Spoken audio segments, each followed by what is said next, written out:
This is the What's Next podcast, Houston's #1 platform where I invite creatives to share their journeys and give us a depiction of their visions. Most importantly, the last question I'll ask is, what's next?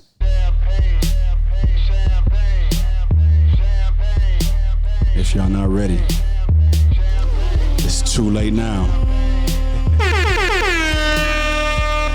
Episode 69, we dropping this on a special occasion.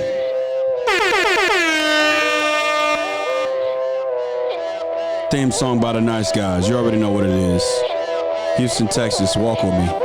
Let's go. Yo, it feel like 95. Sachi on my body. Biggie, jiggle, puffy. All that ballin' is a hobby. And I'm wildin' on my wallet. I love this shit. I love this shit.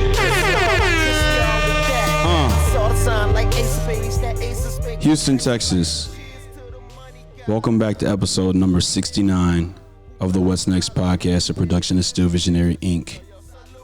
How y'all doing? Doing great. Doing real good. Doing man. great. Good, man. Welcome to the What's Next podcast, man. I mean, before we get started with social media handles and everything, have you all ever done a podcast before? No. No. No. First podcast? First cat and loving it. Let's get to work. Houston, Texas, you already know. This ain't a music podcast. This is a creators podcast. Excuse me, I hit the wrong level. This is a creators podcast, so any chance I get to exhibit creatives, I'm going to do so.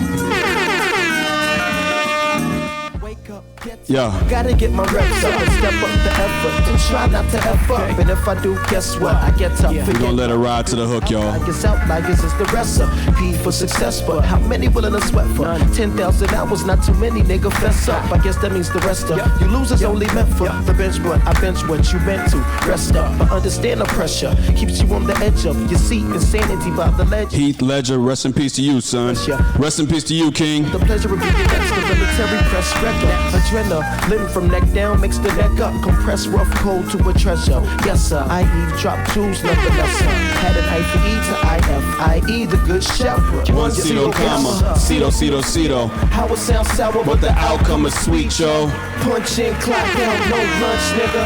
Just work straight through, no punch, nigga. Cito, Yeah, so welcome back to episode number 69 of the What's Next podcast, a production of Still Visionary Inc.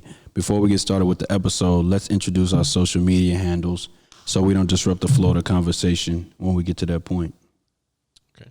Go ahead. Oh, okay.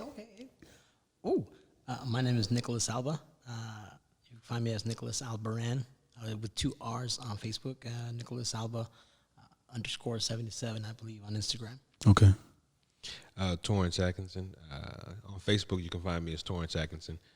Instagram, Frank Cardellini. That's Frank, Cardilini, Cardellini. It's a film tool that we use in the film industry. Okay. He's not Italian. Yeah, it's not Italian. I was gonna ask you what was the what was the significance of the name? Yeah, the name is a name that I guess I adopted because the position in film that I started out in is a grip. Okay. And one of the tools that I used a lot to get lights rigged a certain way was a Cardellini or a Mayfair, but a Cardellini. And a Cardellini is a tool that when it clamps and you get it onto something, it doesn't let go. Okay. You almost got to bang it on its head toward the unloosen, and once you can unloosen it, it gives way. But Frank Cardellini, for that reason, that's me. If I latch on, that's it. You know. Okay, well, hold on. Okay. So he just went on like an elaborate scheme on what his name was. So Yeah, that's why I did. Can I get some? Oh man, No, I'm just saying. Hold on. And my name is John Ross Dike II, and you can follow me on Instagram and on Twitter at John Ross Dike and still _visionary. If you would, connect with me on LinkedIn, subscribe to my YouTube channel, like my fan page on Facebook, and visit my website at stillvisionary.com. Directly in front of you all, Houston, Texas, I have all my paraphernalia. I sell a little bit more shirts, and I press shirts, but you can buy my shirts at stillvisionary.com/apparel. Nice. How y'all doing? Not bad. Doing good. Not bad. It's just another day. Another dollar is what they say, and I haven't seen it yet. But you know, when we see it, it's gonna be good. Yeah. Thanks for having us. No doubt. The elephant in the room. Want to ask how y'all doing? How y'all really doing in terms of like, what's going on in society right now? Being creative amidst what's going on. How are you handling that? Oh man. Because I can, especially for you, Nick, sitting in between two African American men. How does that, how are you dealing with what's going on in society as a Hispanic American, if I can use that term? Yeah, for sure. Personally, for me, the color has nothing to do with it. Yeah. I think, without sounding too cliche or nothing like that, I think, ultimately, when it comes to the art, when it comes to creativity, when it comes to work, if we all share the same work ethic, there's no reason why we can't get along. I like that. You know what I mean? With everything going on in society right now, either I can let it affect me in such a negative way that I can't, do anything with it. You know what I mean? Or because of that, I'm just gonna lay myself down or let the hate get to us all. Yeah. You know what I mean? So rather than letting it affect me in such a negative way, what I want to do is, sitting between two black or African American, or however you want to say it, I'm looking at it as, these guys are just as creative, if not more creative than I am. Okay. And we can learn from each other. Yeah. And it's a pleasure for me, it's an honor for me, to be in the room. And real quick, I want to point something out, because you did ask, and that's a good question. I saw something on Jim Carrey. Sorry. I saw something on Jim Carrey. There was a meme where he was saying that it was African Americans that gave him his shot. Yeah. We didn't live in color and stuff. Exactly. Yeah. If it wasn't for them, like the Wayans brothers, he would never have gotten his chance to show what he can do, with Ace Ventura and stuff like that. So if I'm gonna look at that, and I'm not comparing myself to Jim Carrey, he's freaking great, but it's an African American, that's giving me my shot. Okay. That's giving me a chance to. I like that. I like that. That's giving me a chance to show Houston, and not just in that way, but also with my Spanish. Never has he told me, hold back on your Spanish, or don't do this with your Spanish. If anything, if you can come up with something, if you can be creative with the Spanish, let's do it. Yeah. So, big shout out to my boy Tori here, for believing in me enough to involve me in his projects. Yeah. Yeah. Yeah. Man, I never thought about it that way, but yeah, that's what makes art creative. You got to take different aspects from different cultures and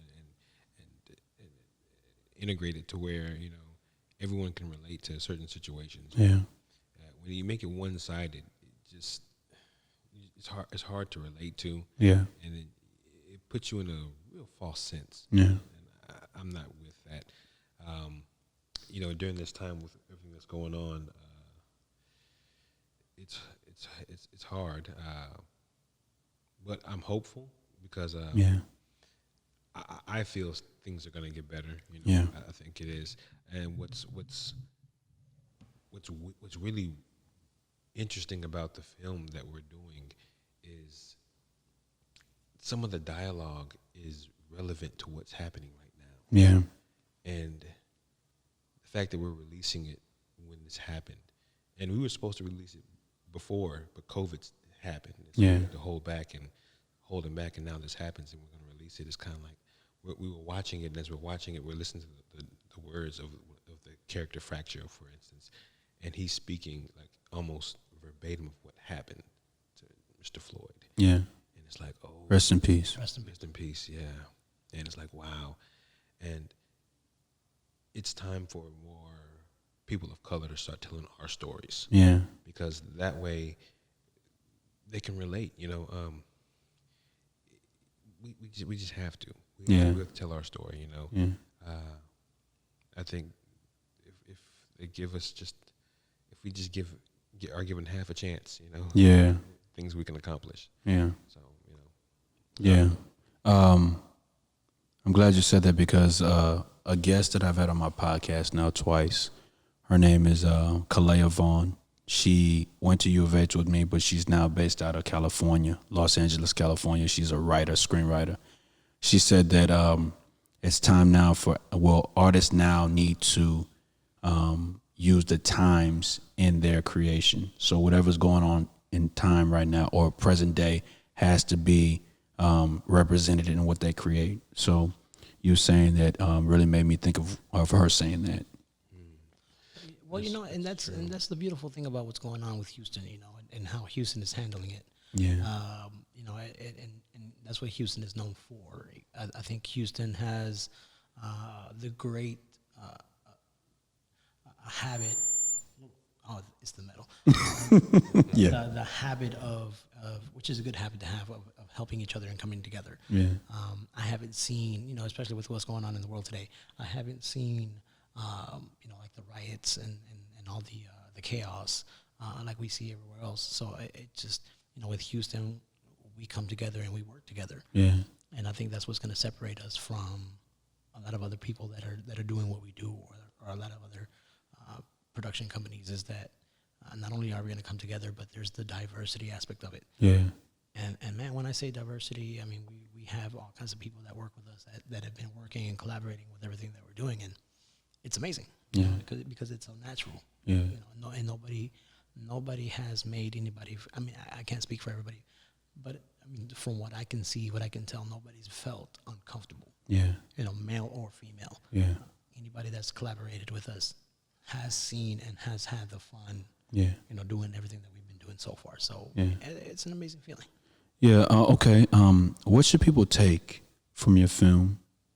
And what should people take from your film? The reason why I said it is, I've been doing this podcasting thing for a while, and as a podcaster, I listen to a lot of podcasts, and so in listening to a lot of podcasts, the ideal of taking something every time you listen to an artist's music or watch a film comes up.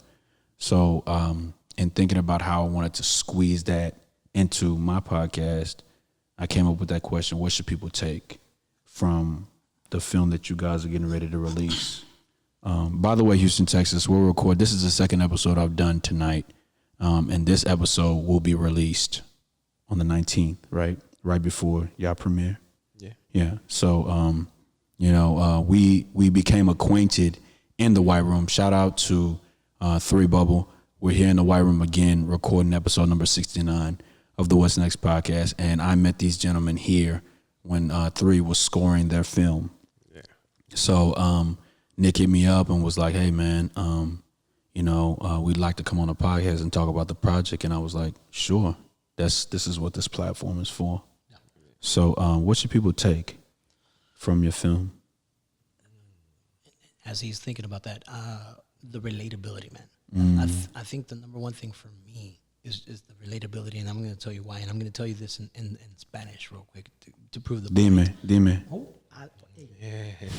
yo lo sabía. Yo lo sabía yo.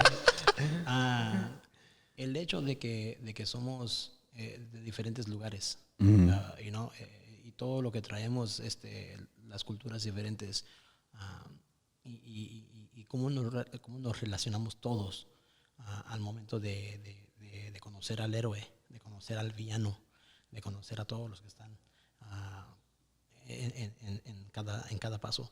And basically what that means is the different cultures, and the different cultures, how relatable we are going to see or seem to the fans. The fans are not just, oh, it's the good guy, or oh, it's the bad guy, or I'm team this, I'm team that. It's going to be able to feel what our characters are going through, and being able to say, hey, man, this could happen to me.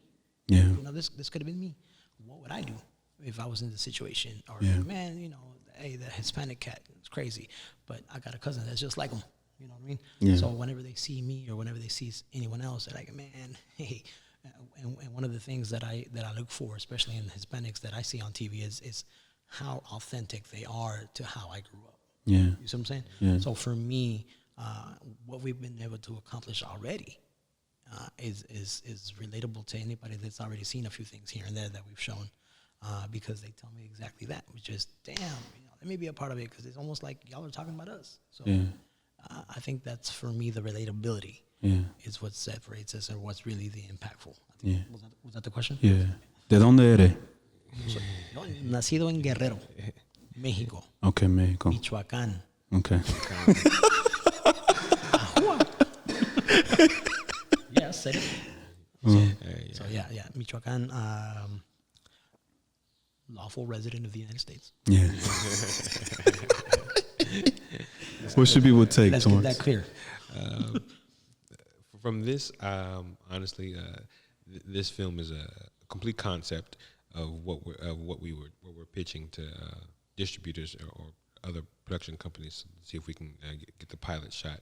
So what I would like people to take from this is the possibility to escape in whatever things that you're going through, and because ultimately all these characters are going through personal situations that are culture situations for each diverse person, and they're making choices about what they have to do based off their culture, their lifestyle, and to have to be burdened. I won't say burdened, but to have to deal with your own personal stuff, and to have an ability that can probably influence it or affect it, help it, whatever, and then you deal with it with that special ability.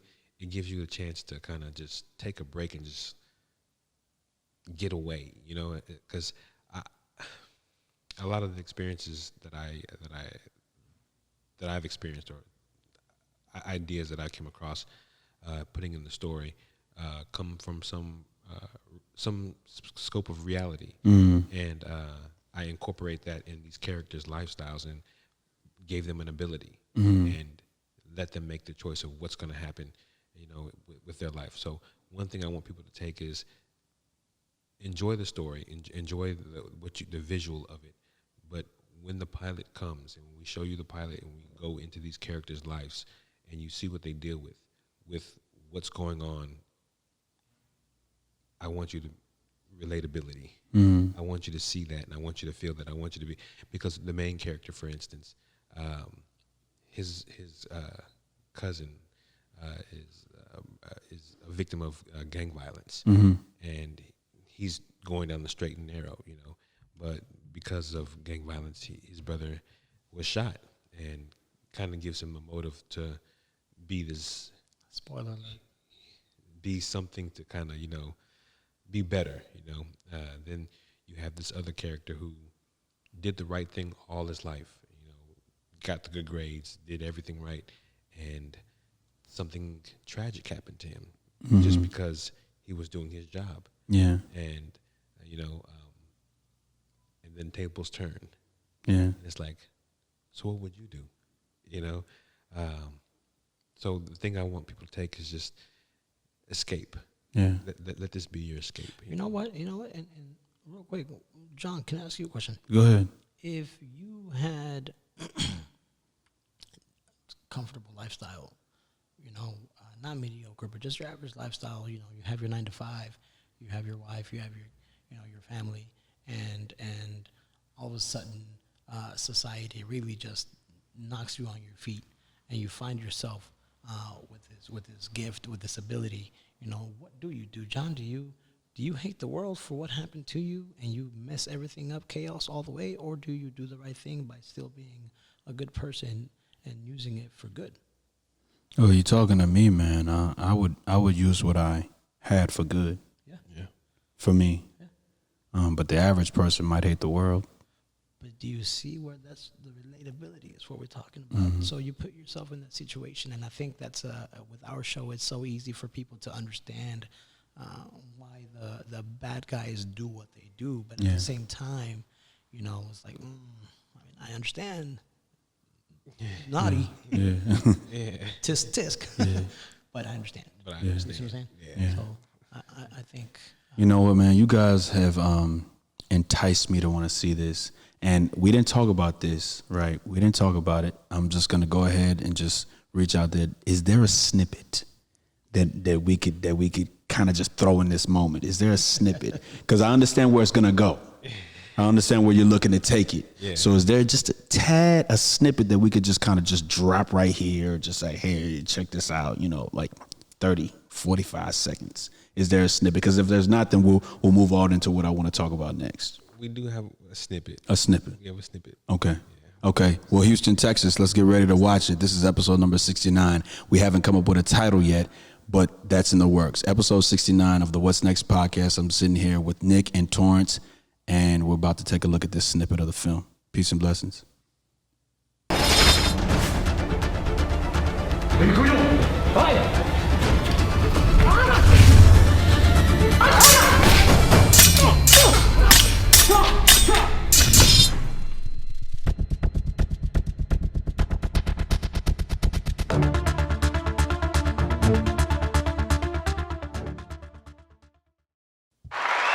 Houston, Texas. We're back. Okay, so here's where I want to go with it. All right. Creativity comes from experiences, right? And I think we dabbled a little bit into this, and I didn't want to interrupt you, but creativity comes from experiences. I take it you're an actor. Yes. Okay. Or this made you an actor? So I've done a few things before in the past, not recognizable things, but just a few things that I'm able to do because cameras have never frightened me. Yeah. I've always been pretty comfortable with entertaining people. Yeah. So I guess you could say I'm an actor. Listen, nowadays everybody's an actor. Right. You know what I'm saying? Nowadays everybody's an actor. Look, I've done a couple of stage plays. I've done a couple of films. I'm an actor, but right now I'm trying to podcast to create a platform to be able to bring my films, and control how I give my films off and how they are received and how people can purchase and support and all of that. So I've taken a backseat from acting. I still love it. I still miss it. But gotta try to conquer one thing at first. Right. So you're an actor. Yes. You're not an actor, Torrance. You're a film director. Okay. So creativity comes from experiences. Let's talk about how the idea of the film came up. Oh, wow. Have we said the name of the film yet, or can we say that? Yeah, the name of the film, Vitiates. Vitiates. V-I-T. Nothing the way it sounds or spelled. It's a weird title, but once you catch on, you'll catch on. Vitiates. Vitiates. Spell it. V-I-T-I-A-T-E-S. Okay. Vitiates. Okay. This idea is about 13 years old. So I started this idea when I first started film school. Okay, where you go? I went to HCC, Community College, Town Country. Okay. I went there because my mom fired me from her job because I was supposed to be closing in real estate. I was supposed to be doing a real estate closing file, and 3 hours had gone by. Yeah, true story. 3 hours went by, and she came in the office and was like, "Hey, you got that report for me?" And I was like, "Oh no, I don't." She's like, "What have you been doing?" I said, "Oh, well, I wrote a script." She said, "You wrote a what?" I said, "Yeah, I wrote a script. I think it's a pretty good cartoon." She was like, "Yeah, baby, okay. I'm going to send you to school for that. You can go to school for that, but you can't do that here. So you got to go." And so she sent me home and was like, "Go sign up for school, and you do that all you want. But don't do that here." So she pushed me, and my first year in there, I just had an idea, and I tried to shoot this superhero film, and it was a huge disaster. Huge disaster. Why you say that? Because I didn't know what I was doing. I was a first-time filmmaker, man, and I didn't understand the mechanics. I didn't know the whole craft. I just was so gung-ho, and that's a good thing, too, if you ask me. You don't know how to make or do anything until you do it. So you have to fail in order to know how to do something. So, and it didn't go well. And I have pictures of the things that I did. I shot. I had a big, huge green screens and didn't know what I was doing. And I was just playing around. But we all had fun, and it was a great experience. And as time progressed, I perfected my craft, started doing music videos and working more in film, and made a lot of friends that were writers and who are now writers in Hollywood and everything. Excuse me. And as time progressed, I kept just writing down ideas and putting the idea together and building the world and building the rules of the universe. And my friend who works in Hollywood, I told him, hey, okay, I got the idea. I got it down. He said, okay, well, just break it down, send it to me, and I'll write a script, and we can get it going. And that's what we did. And, man. Here we are. Here you are. Yeah. Okay. So it was a long journey, but it was fun. You know, one thing that I've always wanted to do was my perfect dream job would be to work on Marvel Comics. You know? Just create the universe and write stories of the universe and make characters and make ideas and create content. And I'm doing that now. And the whole process of making this story and making the characters and diving into their backgrounds, even their powers are unique. Because I actually have the Marvel Universe encyclopedia with every superhero there is. And I've read it front to back and back to front to find every power that's been created in Marvel, so that I could try to make new powers. Yeah. We've created 2 new powers that have never been created before. Yeah. Never. And when we release that, I'm hoping that gets attention of, oh, wow. Because with this whole millennial age, there's so much new technology that comes out that you think if you could have the power to do that without, plugging your, what kind of ability that is. Like, so I'm just going to go ahead and say it so we can get a stamp and put it on your podcast. The first power that's never been done is the power to create your own Wi-Fi signal. Okay. Like, you heard it here first. Have you ever thought about that? How many people have actually thought about the power to create your own Wi-Fi signal? If you had your own Wi-Fi signal that you can emit yourself, you wouldn't have to pay a phone bill. Not only that, you could have internet access all day, any day, and in the middle of the country. And you can be off the grid. You'd be like the world's best hacker. You can hack into satellites. You can anything. So one of the characters, Hotspot, shout out to Amy Tang, plays Hotspot. Shout out, what up? You know what I'm saying? And she can hack the internet. She is the internet. She's basically like the Matrix. Matrix has got nothing on her. Nothing on her. I'm talking about she can call a satellite strike with one button. And she's a dangerous character. Dangerous character. Family-oriented character as well, though, because her whole stitch, her whole reason for survival and who she fights for is her family, is her mom. Yeah. She does everything to keep her mom safe, keep her family safe, keep them off the grid, because the government wants her family because she's such a dangerous weapon. Yeah. And she does everything to keep them like hidden, safe. She loves Bitcoin. She's balling in Bitcoin. She's a shoe fanatic. She's an awesome character. Like, she's an original. So that's her, and the other person's power we have is Ghoul.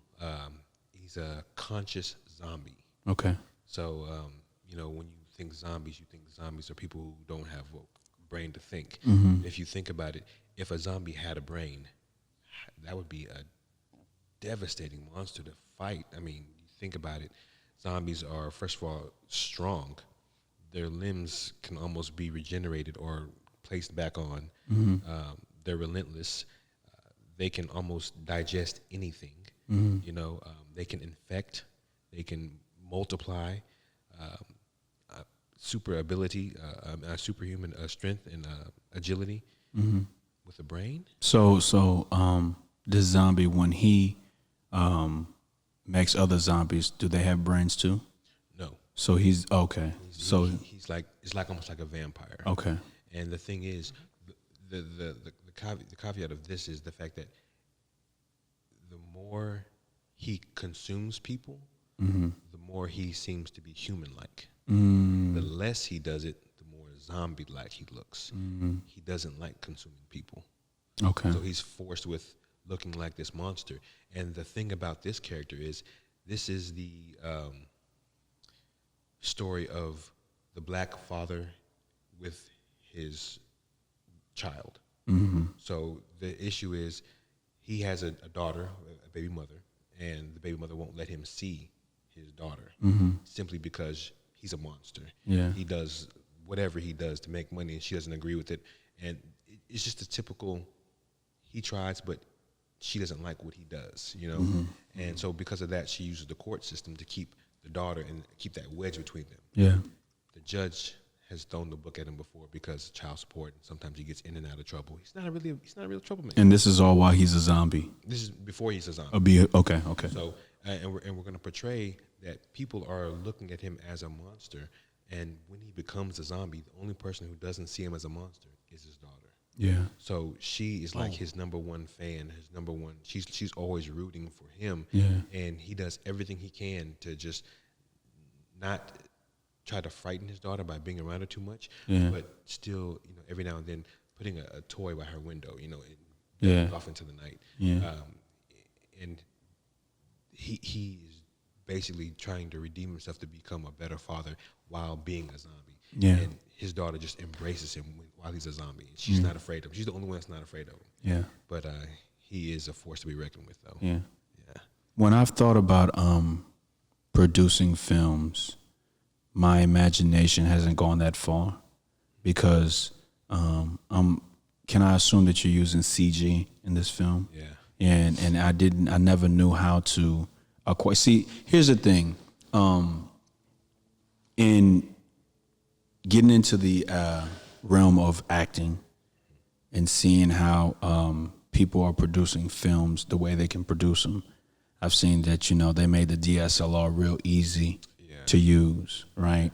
And so nothing wrong with it, right? They in fact use DSLRs in some films. Oh, yeah. Not very long, Yeah. right? Because the quality. When you start to step into that lane and you're dealing with the big boy cameras, the cameras where you said earlier that you need a grip, right? You just having a DSLR, plug it up, and that way you can move it and all of that. It's not going to suffice. Yeah. So my imagination hasn't gone that far to acquire and to use CG because it takes a lot more than just pointing and shooting, right? Oh yeah. So how is that process of stepping up to that level of doing that? Because when you mentioned the grip, I mean, I've gripped before at church, and the reason why I serve at my church so much is because the aspect of learning. I've said to myself that, you know, at 35, it's never too late to learn, but to go and give your life to film school right now, you know what I'm saying? It's kind of a tough thing to do. So I've tried to find out ways to learn, right, using a shortcut. Yeah. So I mean, at the church I use, they use Viacoms. You know, they're always, hey, put them on the left, put them on the right, cross fade here, cross dissolve here, and so you pick up all of these things, right?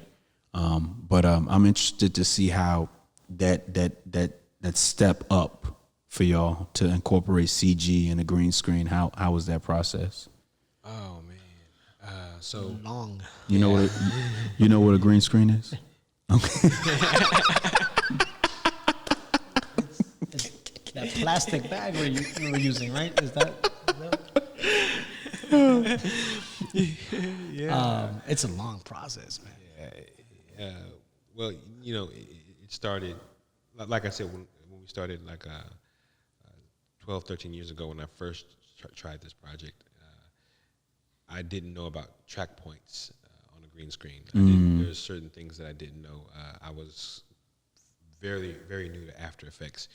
And over time, a lot of projects that I did, I got better at it, and then just as a hobby, started playing with it and got good. So when it got time to do the green screen, we had to kind of know what we wanted before we shot it and the image we were looking for. So one of the things we did a green screen stills of all the characters and pitch the main character who's on the building flying through the city. We kind of took the picture and saw where we'd want to put the buildings and how he would move and how he would flow and what would take place. And from there, you know, we shot it with the idea in mind of, okay, he's going to travel this way. He's going to land on the building right here. All right, so we're going to shoot it here, and we're going to put the camera here, and we're going to make the city, you know, look a certain way. And it even took some time for me to build the city. So, like, the city that he's standing in, I built it or whatever. And positioning everything it really wasn't that hard. It was and see, that's the thing, because I love doing it so much, it was fun, but people would call me like, hey, what are you doing? You want to go out? You want to do this? Like, no, I'm working. I can't do this. I gotta edit this. But it was really fun. Yeah. And it's something that I do, and I do it just, it's like a therapeutic. Yeah. You know, I can't even explain it. And I tell myself as soon as I finish, like, I'm never doing another graphic movie again. And right now I'm jonesing for another one. Yeah. Like, and I can't even explain it. So it's something like when you find your niche, you know, you stick with it. Yeah. And so, you know, the more you do it, the better you get. Yeah. Yeah. And the quality of camera. So we shot on the Sony AX7, I believe. Yeah. It shoots 4K. The mirrorless one? Yeah. Okay. Yeah.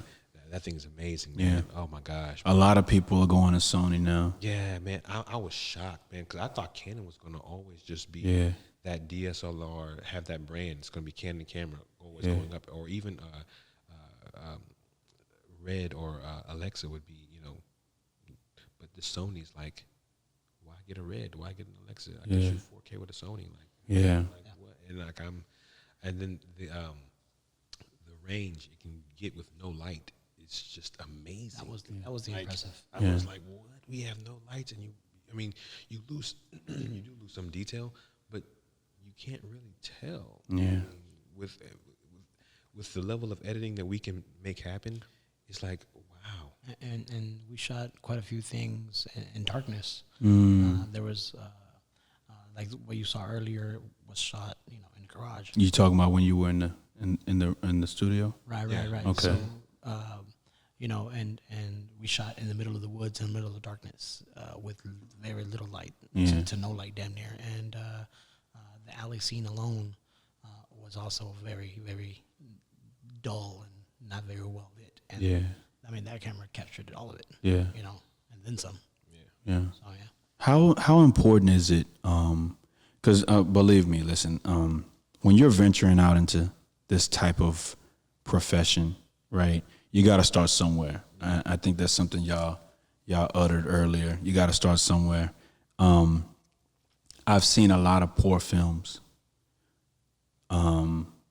And of course, you know, when you watch movies and all of that, you see the big budget films. I've seen the top notch, and I've seen the very bottom, right?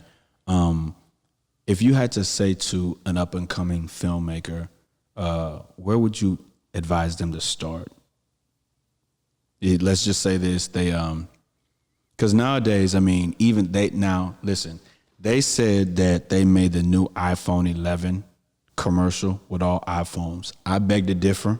I wasn't there when they were filming it, but did you hear that they made the new iPhone 11 commercial with the iPhones? No, I didn't hear that. You didn't hear that? I heard that. Actual phones. That's all. They use actual phones. They use all the phones to film all of those scenes, and then they put it together.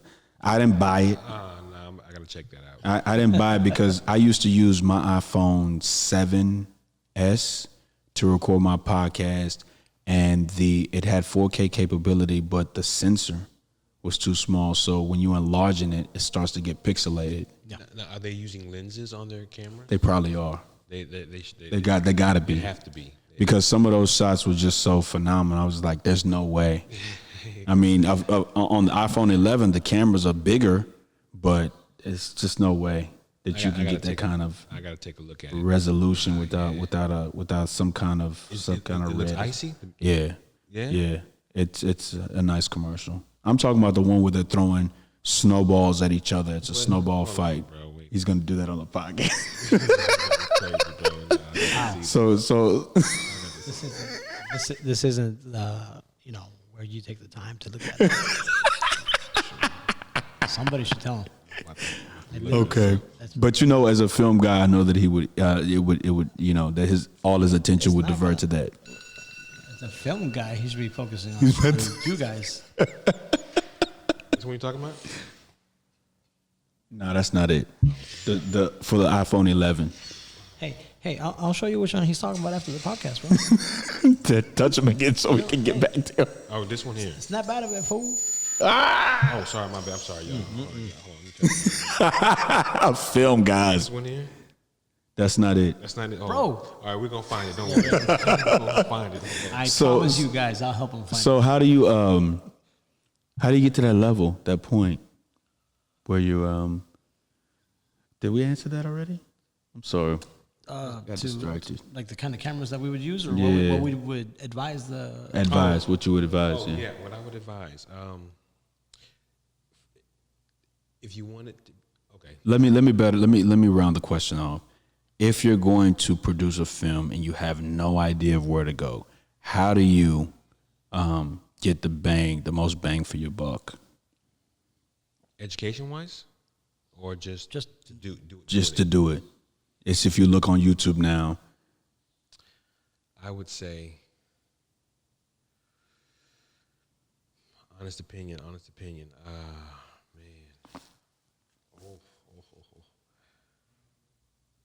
So, the film community in Houston is big, but it's not that big. You could find, work. If you want to produce your films, you might have to produce your own starting out. You might have to just get on your grind starting out, because the industry in film in Houston is big, but it's not as big to where someone can help you, bring you in, support you, simply because the work is not here like it should be. Yeah. So you'd have to get out and do your own, which is what I'm doing. Yeah. It gets momentum. You can still get it done. The thing is, we're trying to create and cultivate that industry here, so that it's more accessible to people who want to find what they want to do and find their craft, whether it's producing, editing, directing, lighting, gripping, the art department. My initiative, and even people that I'm working with, we are trying to cultivate that whole lane here, so that people don't have to. The industry doesn't have to be so small that you have to leave Houston or leave Texas to go find more work. Because that makes it harder for the people like whom you're talking about, who want to find the most bang for the buck and get in the business. They have to almost leave their home to go find some people in another strange land and be like, hey, I'm trying to get in. And they're like, oh, yeah, okay, where are you from? Houston? You're not from around here, are you? All right, yeah, you probably have no experience, and write you off. That's so my advice is, and this is the best advice I can give. HCC, Houston Community College, Town Country. Really? Like, I'm not even gonna front. I'm not even, much love to Texas Southern University as well. Yeah. TSU, yes, definitely. College is where you should start. And I say this. I say Houston Community College first, because Houston Community College gives you that technical teaching. They're not going to give you the whole books, and they'll give you a couple of books or whatever. But your first day one in school is, all right, you want to make a movie? Here's a camera, get a crew, go make a movie. That's what they do. That's what you do day one in class. TSU, you're going to get a little analytics, and that's good too. You need that, because there's certain classes that I took at TSU that taught me things about advertising that's on billboards and why they place things certain places and make things certain colors, and the whole psyche behind it. So much love to that. But the difference is, one will give you that technical, hands-on skill that will keep you in the industry and make people take you as a professional. The other will give you that prestigious knowledge that you can walk in and you get recognized for having finished an accomplishment with a piece of paper. So my advice would be, get some type of actual education from those two institutions, and you'll blossom. HCC, I got to shoot my first film and got it on Lifetime. TSU, I got a film that I did some type of notoriety to where it got me a boost to where I am now. So I thank both those places. They're not paying him to say that. Yeah. So my best bet, because it's not here like it should be, school is the best place for you to get that, Yeah. Even if you just you can't pay for the tuition, hang around. Really hang around. Yeah. Find those people who are doing those things. You see some kids with cameras doing stuff, hang around. Be like, hey, what are y'all doing? Well, and if you, hey, tell them I'm a producer. Say I'm a producer. I'll let me produce your film. You don't know nothing about it, just do it. You got to get creative. Yeah. Especially in Houston, because it's hard out here, man. Yeah. It's like the industry is. I'm working on that though. Yeah. I'm working on that. Don't fret not arguing with you. What would you say? What bit of advice would you give? Oh man, I think it's somewhere along the same lines, man. Especially for me, and again because it wasn't 100% planned. You know what I mean? Like I didn't see him, find out what he was doing, and stuck around with him, right? But at the same time, it is.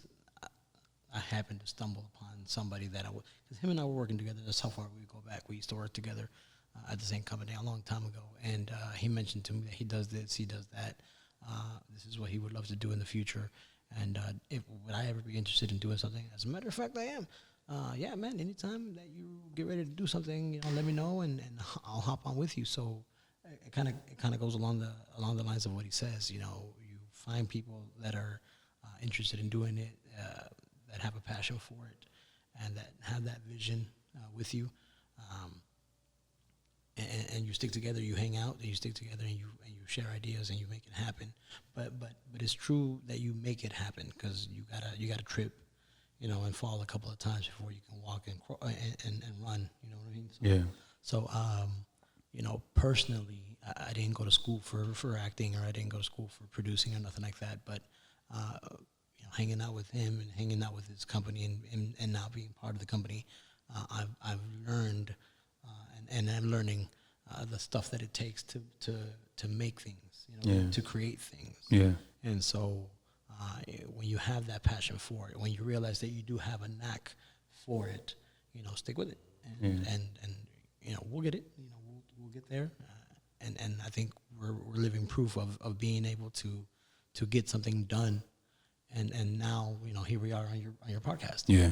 And 2.5 years of filming this concept in particular, here we are. Yeah. So it takes time, but it can be done. Okay. So. And I'll tell you something else. If somebody wants to get into producing, call me. Call me. Yeah, seriously, call me, man. We'll put your number in the show notes. Yeah, definitely call me, man. Reach out to me. I am a producer. That's what I'm here for. If you got an idea, got a film, got a script, content idea, whatever, man, you call me. Let's sit down, let's talk about it, let's get it done. I'm not even here to sugarcoat nothing, man. I'm about the action. Yeah, let me ask you this, because you hear that a lot. Sit down and talk about it if you have a script. What do you think prevents people, or how do I want to word this? What do you think that prevents people from going and taking their idea to somebody who could produce it for them at a larger scale, as opposed to, why do you think people are more prone to want to produce it on their own any way that they can, rather than going and trying to shop their idea to somebody who they know has the budget to do what they want the film to do? So why would I come to you and say, hey man, I got this script that I've been working on for a year, and give it to you, when Houston now has the direction of producing on my own? It all boils down to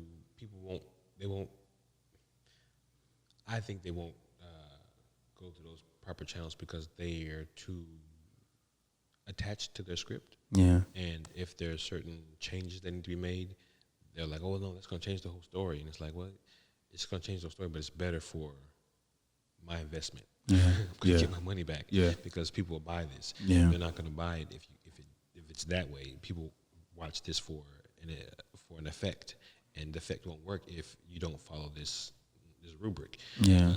Sometimes that's the reason why, or sometimes, I think that would be the only reason.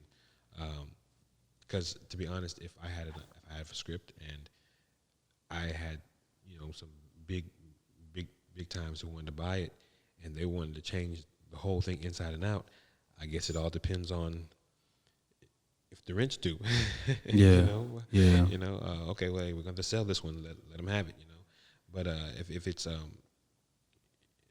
depends on how attached you are to your script, to your work of art, And if it means that much to you, then don't sell it, man. Yeah. I think the fear of getting shot down, you know what I mean? That's good. Also makes a lot of people hesitant. Like people will see your script and be like, nah, that's not what it is. Right. I think when it comes to what we're trying to do, and to add to why, I'm a producer, holler at me. When you throw it out there that as a production company, we're not out there to just destroy everybody's ideas. You know what I mean? Mm-hmm. I think when somebody has a script or somebody has an idea or somebody has this or somebody has that, and you have these production companies that are out there that have the experience or that have put stuff out there, that have creative content material out there, and I'm a nobody. Why would they listen to me? Yeah. Why would I'm gonna get shot down? Yeah. And I think that fear makes people hesitate. On the contrary, if you've got a creation, if you have something, if you have something that you want to be realized or that you want to bring to a realization,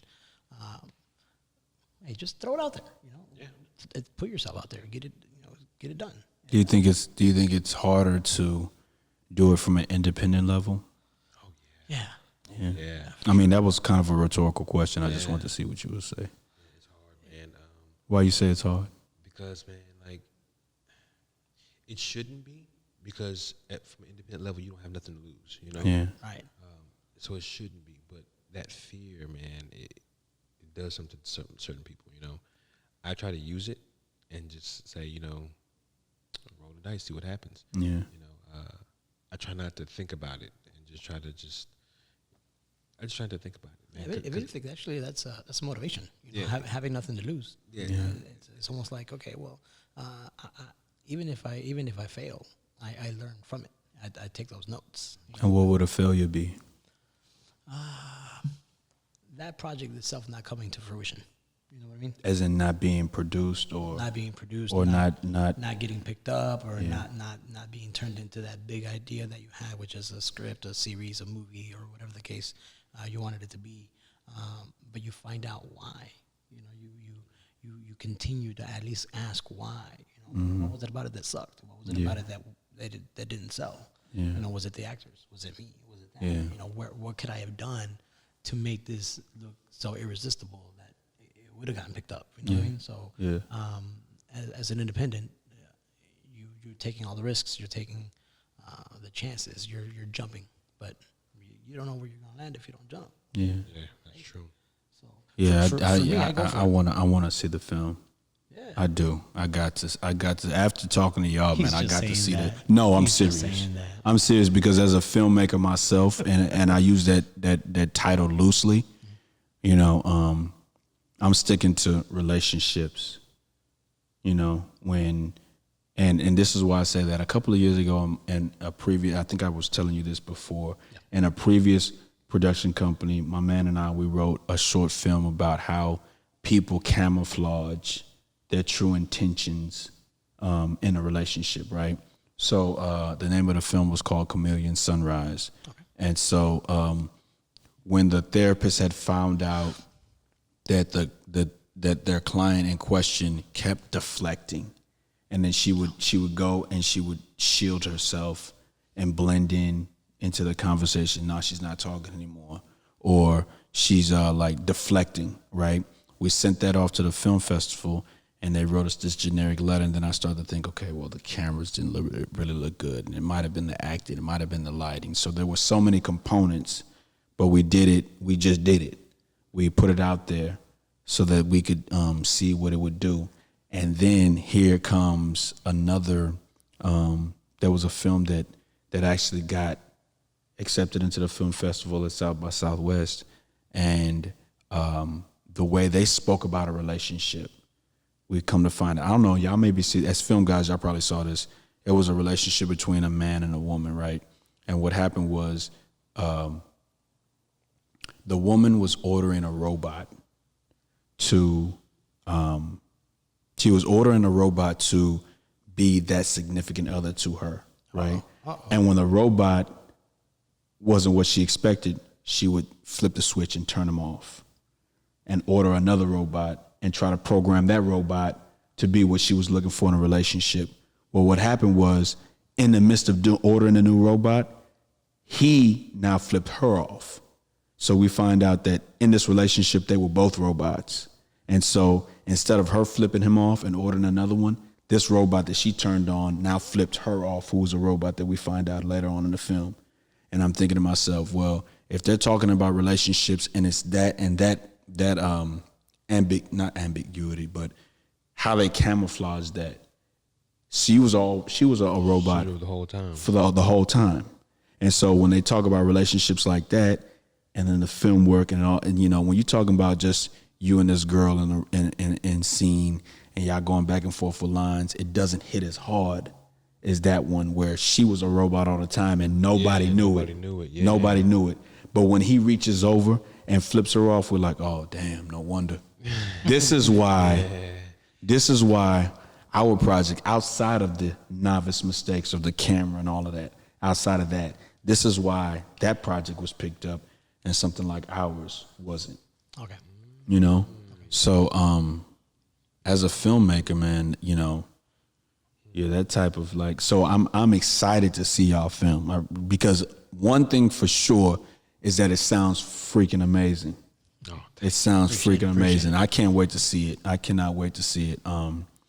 So today is now we've switched days, Houston, Texas. It was Wednesday. Now it's Friday. Oh, I'm sorry, Thursday. Today is June the 11th, 2020, and we have 203 days left in the 2020 year. Damn. What do you hope to attain in aspects of the film? Go. What do we obtain? Yeah, what do you hope to obtain? What do you hope that it does? Oh man. Well, first and foremost, I hope it gets picked up. Yeah. Yeah. That's the first thing. Yeah. I hope we reach. I hope we reach people on a personal level, man. Honestly, I hope that what we're saying, as far as what we've put into it, gets picked up. And here's what I mean, real quick.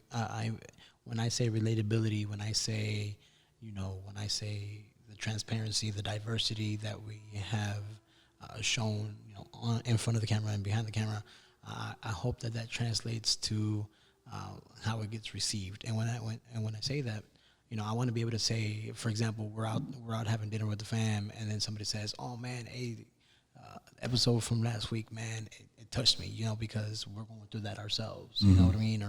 Or for people to be able to say, I like the show because it reminds me. Go ahead. Like I said, of me. It reminds me of my cousin. It reminds me of my dad. And we all watch it together because it's talking about us. You know what I mean? So aside from getting picked up, of course, and aside from where it could take us later, season 2, season 3, season 4, if God willing, but just for people to tune in because they want to see what would have happened next, especially if it was something that they're going through. Is that episodic? Yes. Okay. What do you hope to attain? T. I hope to attain a couple things. One thing, Uh-oh. I wanted to get picked up. Yeah. I definitely wanted to get picked up. Yeah. And the reason why is because I want to be able to offer opportunities and jobs in this field for my city. 2, I want to be able to do what I love to do. Yeah. I want to wake up and do what I love. And, I don't feel I have to uproot myself to do that. Yeah. I feel like I paid my dues. I went to school for this. I went to 2 schools for this. I got degrees for this. I've done my share. I think I'm in a good place now to where I have some good ears that are listening to me and that are looking forward to this project. And one main thing that I hope to obtain is that when I present this project to the people who I'm trying to present it to, I hope that they see this and they see what potential their city can do with such a small budget in a small time. Yeah. You know, with limited amount of resources. That's one of the reasons why this first project that I released was sci-fi. I wanted to do a project that would cost of the most and would take the most skill and you know, it would take the most to get it done. So I want to show them what was done by their own, you know, resident of the city, and show them the capability, and hopefully they'll get behind the rest of my partners and help bring film to Houston. Yeah. But let me add something real quick to that, because you know, real quick, is also what I want to take from it is that we were able to do this, you know, from a minority standpoint. It's not about racial, it's not about, you know, racism or nothing like that. But I mean, you mentioned it earlier. I mean, look at us, 2 African Americans, a Hispanic. You know, let's dream. You know, let's dream. Let's continue to dream, and let's continue to move forward and push forward to make those dreams come true. Because if we can do it, man, those people that are out there watching us, those fans that we have as of right now that have been showing their love and support, I mean, you can do it too. You know, if you've ever thought, you know, how they do it, you know, listen, grinding, working hard, being passionate about it, and you can do it too, man. You know, come with us, man. Join us on this journey. We can all do it. Yeah. You know? Yeah. So, Yeah. That's my emotional. So we're gonna drop this episode July 19th, right? Is that Wait, I think we're gonna do it. Can it be sooner? 19th. Huh? Can we do it before the 19th? Because the premiere's on the 19th. Yeah. When y'all wanna, so I'm dropping an episode on the 16th, so Thursday, the 18th. That's right. Yeah. Okay. That works. That's perfect. That's perfect. Yeah. Okay. Most importantly, and you know what? I feel like we'll have more conversations, so I don't want to rush it because I want to dive in deeper. Okay. The next time we sit down together. Definitely. Most importantly, the last question I would ask is, what's next? What's next? Can we tell them? I think we could tell. Can we Go tell ahead. them a Go little ahead. Oh yeah, is this another exclusive? It's another exclusive. Hey, man. Exclusive, man. Yeah. This is a collaboration, is what that is. No doubt. No doubt. So let's Go ahead. It goes to show again how we can all work together, man. Yeah. Yeah, we got another movie coming out, man. And this is an actual movie, not episodic or, Yeah. or series, TV Yeah. series. This is a full length movie. Yeah. It's a mafia movie. Okay. Black mafia movie. Okay. So it's gonna be real classy. You know, it's gonna be Billy D. Williams classy. You know what I'm Okay. saying? Y'all got any roles? Can I audition for something? Oh yeah, we haven't even started auditioning yet. Okay. Yeah, we're gonna Okay. start I need auditioning real soon. Yeah. I need to be involved. Yeah. Hey, we got roles. But is it Mexican mafia or not? It's Mexican cartel and black mafia. You know? Okay. It's gonna be classy. It's gonna be war. It's gonna be real. Can I say that? It's gonna be war. Yeah, it's gonna be war. It's gonna be a war. If Spike Lee and Scorsese got together, this is what it's gonna be. Yeah. You know, Okay. say something like that. Okay. Violent. Okay. Fun, maybe, violent. Maybe a John Singleton Scorsese type. Okay. It's gonna be. Back to the 90s representing Houston. Okay. Nice, It's gonna you be know? like that. Okay. So Okay. we're ecstatic about it. Okay. We're ecstatic about it, and that one's also going to be brought to you by us, and you know, for Houston. We're gonna come back and talk about it. Yeah. Oh Okay. yeah. As long as you have us, we keep coming. Okay. Back. Yes. Okay. So, man, what I like to do on the podcast is I like to give out tokens from my company to you, man. You said you were a medium. Yes. This is really what I came to the show for. Give me a shirt. This is this is the exclusive shirt that I give Yes. to all the creatives that come on. Sweet. And this year I started adding the What's Next podcast Yes, T-shirt. Okay. All right. Okay. And here's one for you, T, man. I appreciate your time. Man, mine. appreciate it. You know, it was one thing. I think that whenever you meet people, you never know when you're gonna meet them. But That camera right there? yeah, you never know when you're gonna meet them. But I think I'm just appreciative of the opportunity to have met y'all here. Yeah, man. Like I say, shout out to 3 again for the White Room. It's just a magical place. It really Ever is since like I that. stepped into here, I've met so many people. and come into acquaintance with a lot of people, man, that I think that moving forward, the working relationships that we'll have be something nice. Oh yeah, for sure. Thank you for having us, man. It was a pleasure being here. Y'all got anything else? Yeah, real quick in Spanish para toda mi gente, para todos los fanáticos y todos los que nos han dado apoyo. Muchísimas gracias. Pónganse listos porque lo que viene es algo intenso. Así que acompáñenos, síganos, demostrando amor y cariño. Yo los quiero. A mi gente. A mi gente, todo mucho. Hey, ¿qué bola? ¿Qué onda? ¿Qué hubo? What else? ¿Qué pasó? I got all kinds of accents. Oh my God. I don't want to insult anybody. Hey, you need to hear his Scarface, man. His Scarface is hilarious. Like, I don't know if it's proper for this right now, but oh my gosh, man, he does Scarface. It's hilarious. Like, you have a whole conversation in Scarface's voice. Joanna, put me on a spot, man. I love it. Houston, Texas, man. I appreciate y'all coming out. I appreciate the conversation. I wish the utmost success for the film. Thank you. And I can't wait to watch it. Thank you. Just let me know when it comes. Yes. Houston, Texas. I do what I do for myself to prove that I can do it for others. Peace and blessings.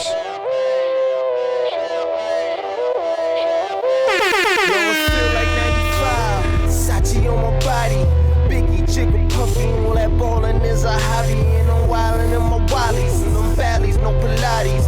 More way get you more wet. Nah, that's these Spumante. My crystal ball, I see crystal. I crystal y'all with that. I saw the sign like ace of spades. That ace of spades get cracked me like cheers to the money guy.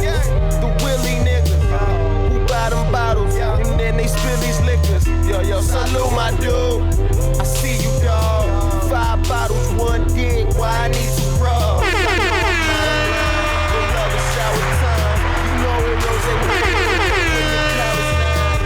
That high ass hussy.